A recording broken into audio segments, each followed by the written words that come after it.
Oudebosch Camp is one of those places that you're lucky to go to. It's in a particularly beautiful part of the country. Kogelberg is a World Heritage Site. It contains 1,500 plant species that you will not find anywhere on the planet. That in itself makes it unique.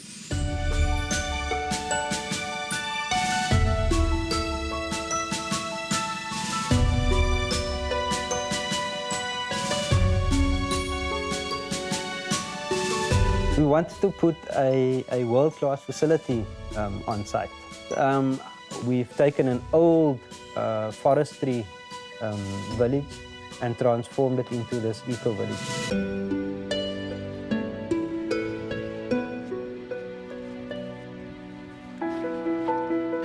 So when we looked at the place, we understood the importance of the natural landscape, the wilderness sense of place, and we wanted to try to imagine a place which almost disappeared into the landscape, and that the landscape form was more important than the buildings.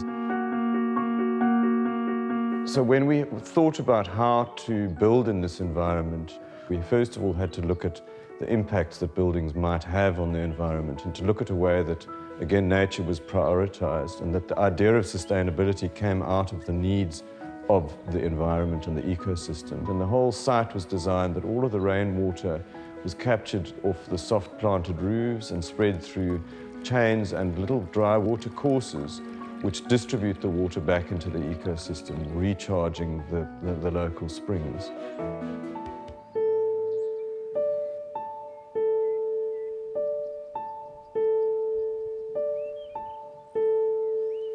We wanted to address the reduction on water usage at the facility, which we have achieved. We've managed to install in this world-class facility waterless toilets. The use of composting toilets to make sure that the nutrient load that then landed into the environment and could have a very negative effect on it was critical in terms of some of the decisions, as well as the grey water.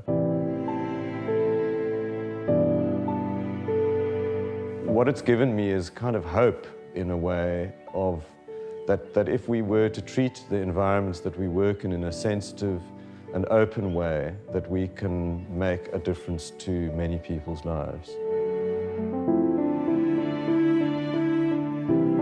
It certainly sets an example for how state-owned departments can approach exploiting their assets for public use through an intelligent process of design and delivery.